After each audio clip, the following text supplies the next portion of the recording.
San Diego Comic-Con is finally over, and for those of us that were not there, we're probably all dehydrated from the amount of tears that we shed from not being there. We probably spent the entire weekend cosplaying alone in our bedrooms and eating ice cream. At least that's what I hope that white stain is on that Jedi robe that you wear all the time. Anyways, all jokes aside, today we're going to be doing somewhat of a quick little recap. I know we did part 1 a few days ago, but there is an insane amount to cover, an insane amount to talk about. And as I said in the previous video, all credit goes to the original content creators that actually were there recording. I usually just go in there, take a few screenshots, and then post it for you guys. It just kind of like condense everything, because there are quite a few content creators out there that were on the floor and gave us some great insight and some great look at some of the new figures. Now, I'm going to be using a little bit of Shartimus, a little bit of Toyshiz. I will obviously be posting a link to their original video, or the source material essentially, where I got these screenshots and the information from. So like I said, huge shout out to them for being able to provide all of the great footage. So again, check them out, show them some love. Clearly going to an event like this is extremely expensive. It takes a lot of effort and time. So hopefully they enjoy the convention as much as we enjoyed watching all of their great videos. And if you guys are also interested in watching the first part of the recap, I'll put a link in the description. Definitely check that video out. It kind of like condenses everything that was, or most of the key highlights that were on display, but there were some things that I did not cover or were showcased the second day of the convention. So definitely check that out. But this is kind of like circling back, checking to see if there were any figures or any big reveals that I missed, and I definitely did. So we'll try to cover NECA, a little bit of Marvel Legends, and then anything else in between that I may have noticed. Obviously, I'm not going to be able to talk about every single collectible that was showcased, but I'll talk about some of the main lines that we usually talk about on the channel. Now, I briefly mentioned the Wolverine and Deadpool action figures in the previous video, so I'm not really going to get into them, but they did eventually sell out. At least the main costume Wolverine and Deadpool, I believe, like the normie looking Wolverine is still available, but who wants that boring ass look for Wolverine? We need him in his outfit. He looks ridiculous in that flannel shirt, and the fact that this figure is still available and hasn't sold out clearly shows that the community really doesn't care about this particular version of Wolverine. But both of the Deadpool and Wolverine in their outfits from the movie have completely sold out on through Amazon and a number of other retailers. You can try your luck at GameStop. Personally, I wouldn't. That used to be my one stop for all of my collectibles, but they really let me down recently, and honestly, I'm tired of getting orders canceled and things of that nature. So I've completely gone away from GameStop. Just be patient on Amazon or through your whatever retailer you usually get them through, or you can always just wait to find them in person. These are movie action figures. I doubt that they're going to sell out or be difficult to find. But having said that, the main attraction, or the figure that was standing in front of both of those, was that big giant Colossus action figure, and it's only a matter of time before we get a live action Juggernaut action figure. We've been patiently waiting, and it's time, Marvel. It's time, Hasbro. Please give us one. But the figure looks phenomenal. Great sculpt work all around. Great paint. Now, this could be just a prototype, so we don't know if this is exactly what the figures are going to look like. Whereas in the Deadpool figures, we're actually in package, so that one makes a little bit more sense. But this could just be a prototype. They can make it look all nice and spiffy for the display case. Regardless, it looks phenomenal. It's breathtaking, and now it's all about waiting. I will say one of the more disappointing things about seeing all of these San Diego Comic-Con releases or reveals is that about 95% of them had already been leaked by some really big YouTubers out in the community. And look, if you're into leaks and things of that nature, that's great for you, but I personally would much rather not know about the leaks. But you know, you watch content here and there, you look at Facebook postings or just social media in general, and you usually get like some post about some new figures that are rumored to be hitting store shelves. And guess what? Almost all of those rumors, if they're from decent sources, end up being true, and you get to see them at San Diego Comic-Con Comic-Con. Not to say that it ruins any feelings that you may have towards the figure itself, but I think the act of the reveal being like this big giant moment, it really gets kind of watered down. So just kind of like a minor observation, it almost seems like people were kind of disappointed that everything that was rumored was basically at San Diego Comic-Con. Hasbro also had their Lockjaw and Crystal 2-pack on display. I think it should be safe to assume that that Crystal figure is going to come with that new female body mold, so like pinless joints, double jointed elbows, things of that nature. I know Hasbro does release some Inhuman figures here and there, but it's very sporadic, and recently they haven't really been doing much of that, so it's nice of them to be giving the Inhumans team a little bit of love here. A new figure that was actually leaked a few months ago is that Venom Pool figure.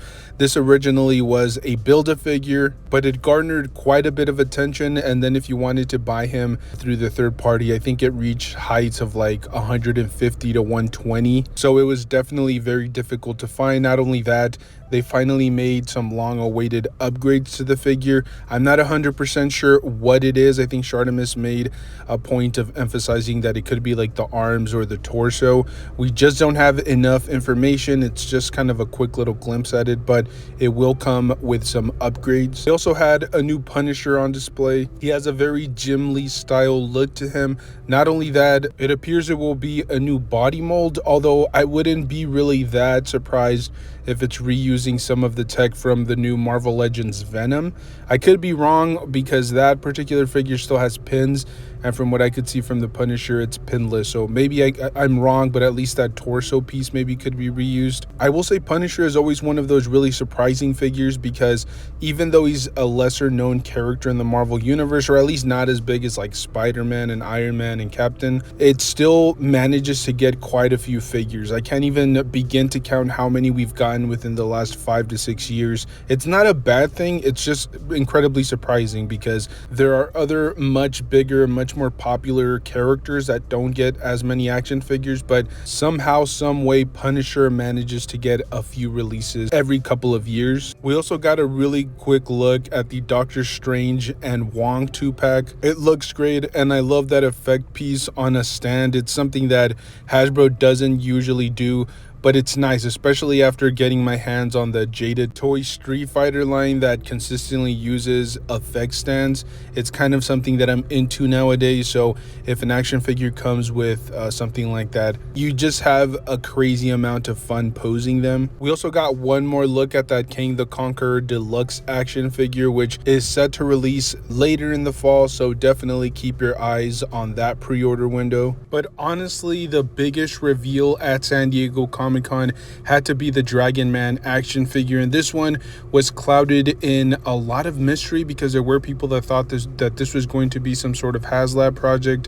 As of the moment of this recording, there have been numerous sources, and I believe somebody said at the convention, one of the team members from the Marvel Legends franchise actually came out and said that this was not going to be a HasLab project. It was going to go up for pre-order, and then whatever amount of people decided to purchase this, they would manufacture them. So I'm not 100% sure if that's accurate or not, but it does appear that it won't be a HasLab. It'll be just maybe like a really expensive deluxe action figure, and obviously it was just a prototype, and they didn't really pose it around or play around too much with it because the joints were probably going to fall apart, but it was just to give you guys, or give us, the community, an example of what this figure is going to look like. And I believe there are sources saying that it was almost 11 inches big, which is almost like the size of a deluxe McFarlane action figure, which is crazy because that's a 1/10 scale. We're talking about posing this particular figure with 1/12 Marvel Legends action figures. It's definitely going to be very exciting, and I'm not going to speculate or dig too deep into the potential price point for this figure or whether it will come with any extra accessories, but let's just say that the new Odin figure ran roughly around like $60, and that was mostly brand new sculpt, a ton of accessories, but it was $60, and it wasn't anywhere near as as big as this particular figure. I think the Odin is probably like around 7.5 inches. It is really beefy and thick, but so is this figure. So I'm going to assume, just off the top of my head, it's going to be close to about like 100 to maybe 120. Only time will tell what the price point is going to be, but it's nice to hear that it's not going to be locked behind a HasLab project where it does have the potential to fail, and then whoever is really interested in this figure might not be able to purchase it. But definitely one of the most exciting announcements at San Diego. Toyshiz also gave us a phenomenal look at some of the new NECA merchandising, but honestly the first few minutes were not really too exciting for me. I am a huge Beetlejuice fan, and obviously that's one of the bigger franchises to come back in the last few years. However, a lot of it is like semi-articulated, or they're just big giant statues, or in some cases they were diorama sets. Most of these are re-releases, but they look phenomenal. Great sculpt work all around. But look, I have children, okay? I can't display these. They are already traumatized by listening to me snore every night. Could you imagine having this hideous 7-inch statue of Beetlejuice? I'm totally kidding. I'm not gonna do it. I know on the surface it looks cool to hang out with Beetlejuice, but honestly, it's too much for me at this point. There's already plenty of mayhem and chaos going on in my house. I don't need Beetlejuice in my crib, okay? Anyways, moving on, they also had an array of different Toonie Terror action figures. And personally, I don't collect the line. However, I admire their work. They essentially take adult-themed properties and make them into collectibles, almost as if they came from like an animated series or something along those lines. For the most part, they only work on, or mostly work on, like horror properties, but recently they've kind of branched out a little bit more, and we see that with some of their newer reveals. Now obviously we've already seen stuff like their Jason action figures or some of their Freddy Kruegers, but we did get a pretty close look at the Texas Chainsaw Massacre figures, and then a little Home Alone wave that should be releasing sometime soon, as well as an Elvira. It looks like a deluxe set, I guess. It comes with a couch and then the figure itself. It's a great collectible line, and it's nice to see it continue to flourish all these years later. They also showcase some of their Planet of the Apes reissues. I'm not sure if any of this is brand new. I don't really collect the line. However, it does appear that most of these are up for pre-order. You can actually pick these up, and I've often said this about NECA in general, but more specifically with some of these figures. I mean, the armor pieces, the sculpt work, and the paint is always top notch, and you can definitely see it with this particular line of figures. They also had some Flash Gordon action figures on display, and most of these you can actually pick up through the NECA website or through Target or whatever main retailer you use to pick these figures up from, aside from that San Diego Comic-Con exclusive figure or deluxe pack, I should say. That one was solely available there, and I think it went up for pre-order like a few weeks before the actual event, but obviously sold out. It's a phenomenal piece, great sculpt work. I love all of the intricate details. It is yet another line that I don't really collect, but I do keep an eye on from time to time. This was a phenomenal choice for a San Diego Comic-Con exclusive. They also had some of those retro carded Dungeons and Dragons action figures, and I have to say that may be the best sculpt work that I've ever seen at that particular price point. You may see something a little bit better from other OMs, but you're usually paying almost $100 or over $100. So to pick up a figure with that much sculpt work, with that much intricate detail at about like $35 to $40, I think is an absolute bargain. NECA completely killed it with this particular wave. I'm not sure if there was any SDCC exclusives for this particular line. I don't remember seeing any information on this particular universe, but as I said, they just had them there on display so you guys could admire them. And honestly, these are probably some of the most underrated action figures within the community. They also had that Christmas Vacation TMNT box set, and I have to say I don't like when OMs do something this specific, but honestly, these TMNT figures look great. They have some really cool like present accessories. They have their scarves going because, you know, turtles can get cold too. They even have like little fur boots, which look really weird, honestly, because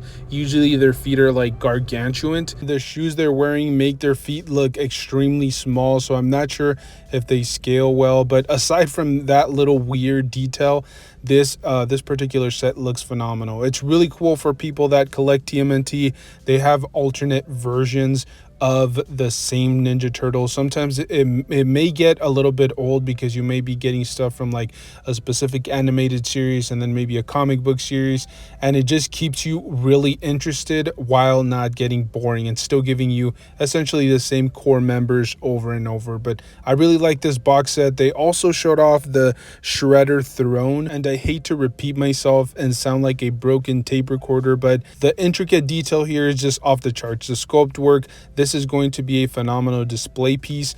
I don't think that we have that much information regarding this particular deluxe release, but as soon as we get more information, we'll definitely throw that out there. I think the sign had this release for Q3 of 2024, so I'm going to assume that it gets released sometime in the fall, or maybe it gets stretched out towards the end of 2024, but it seems like we should be receiving more information on this entire set by the end of the year. There were quite a few other figures that were in the showcase for display. However, most of it was either already teased or somebody had already leaked information on these figures.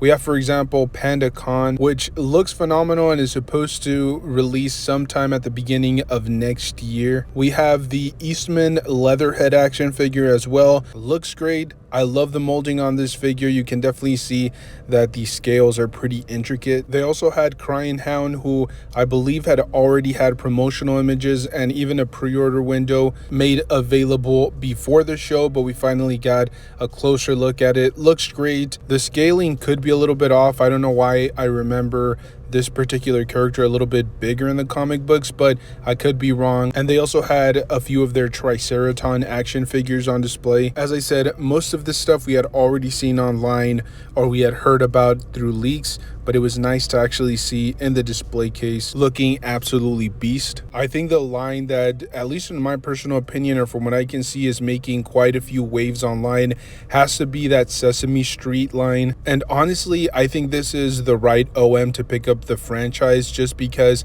I feel like if anybody else had picked it up, the sculpt work wouldn't have been there, the aesthetics wouldn't have been as pleasing. I think NECA is the perfect OM to pick this up, and we got a closer look at Ernie and Bert. It appears these are slated for the end of 2024. They also had the Count, and all three of these figures actually come with quite a few accessories as well as extra head sculpts. I don't know exactly how deep they're going into the Sesame Street universe, but could you imagine like a deluxe giant Big Bird action figure or an Elmo, maybe a Cookie Monster? Only time will tell whether we get anything much deeper than the three figures, but the possibilities are endless, and it's definitely very exciting to speculate on what we could see for the future. They did show off a few other figures like a Pee Wee Herman, some Elvira action figures, and a bunch of horror stuff, but if I'm not mistaken, most of that stuff has either already been revealed or has already gone up for pre-order, so nothing too crazy.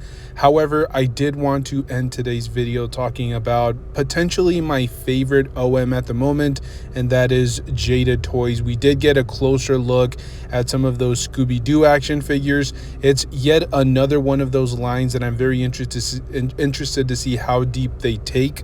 Just very similar with like what we were just looking at with the Sesame Street figures. It feels somewhat similar. Are they going to just go maybe like 5 to 6 characters deep, or are they going to continue to flesh out that particular universe? Only time will tell, but we did get a closer look at them. We also got a pretty good look at the Jada Toys Chester Cheetah action figures. I love Cheetos, and so this definitely strikes a chord for me. You can now purchase the regular cheese one and then the Flamin' Hot one. You can now also add Tony the Tiger to your cereal mascots. Really cool. I'm not really much of a fan for those cereal mascot action figures, but it's another cool addition if you're already pretty deep into that particular line. But the big heavy hitters the action figures that I definitely want to jump into are the Street Fighter action figures from Jada. Now there are some on display that we already have in hand, for example Fei Long, Ryu, Chun-Li, but there are other figures that, as far as I'm concerned, they're only up for pre-order, or maybe they are widely available but only online. But I have seen some reviews for Dalsim and M. Bison. M. Bison is definitely one of those figures that has the community riled up. There's a lot of excitement behind it, but we did get some closer looks at, for example, Sagat, which is probably one of my favorite characters in the entire line. We got a closer look at Blanca as well. Zangief also looks great, and what's really exciting is that all of these figures tend to be, or some of these tend to be, like on the deluxe side of things. They're definitely bigger, beefier, but as far as I can see, the articulation scheme seems to be somewhat similar to the smaller action figures, and that really tells me that they're not skimping out on the articulation or the minor little details. They're definitely putting forth the effort. Just because it's a deluxe figure, that doesn't mean that we don't need those butterfly joints or that ab crunch, and Jada Toys is definitely emphasizing that. Even those bigger deluxe size action figures from Jada definitely seem to have the same style of articulation. They had Akuma, Honda, Vega, and so much more. It's really exciting to see them jumping directly into the line. We just talked about this for the last two franchises, or the last two lines, and how we're not 100% sure that they're going to continue to jump too deep into those franchises. They could maybe just give like 3 to 4 figures of the entire property, but Jada Toys decided to jump head first into this franchise, and they're giving us so many different figures, and for great value as well. You're paying about $25 to $26 for the regular sized figures, and they're coming with extra hands, extra accessories, sometimes extra blast effect pieces, along with stands for those effects, not to mention that beautiful packaging that they're coming in. Jada Toys has definitely blasted on the scene and has set a new standard for that particular price point of collectibles. We also got a quick little brief look at some of the Mega Man action figures from Jada, and this particular line definitely has a ton of reuse, but that's okay. It makes perfect sense. A lot of these characters had similar body designs, but we did get to see the unmasked or the unhelmeted Mega Man. They also had Bubble Man as well as Woodman on display, which are supposed to be, if I'm not mistaken, wave 3 of this particular line. And to be brutally honest, I've only picked up Iceman up to this point. I do plan on coming back around and picking up Mega Man and Fireman. It's just one of those waves that I have not seen in person, and I've gone away from ordering stuff online. I've had very bad experiences, so I prefer finding stuff like on a store shelf, make sure that it's the right figure that I want, make sure that there's no issues with like paint applications and things of that nature. So I definitely prefer buying these in person, but if I'm not able to, I'll definitely resort to just buying them through an online retailer. But I'm very excited to see what's next from this particular franchise. I absolutely love Mega Man. I grew up playing it. And actually, before I forget, all of those images from the Jada Toys display were taken from that Unparalleled Universe video, so I will also put a link in the description if you guys want to check out the original video from him. But as I said at the beginning of this video, I was going to try to condense the information. I've already babbled enough, wasted enough saliva, so there you guys have it. I do have, as I mentioned, a part 1 of this recap. This is part 2, so that one includes like DC Multiverse and a few other things that, you know, were not covered in today's video. If you guys want to check that out, you guys can always do that. Thank you guys so much for tuning in. Let me know down below, what was your favorite SDCC collectible from this year? Very curious to see what you guys have to say. Thank you guys so much for tuning in. Stay safe out there. As always, enjoy the hobby. That's the most important part about all this, and I will see you guys in the next one.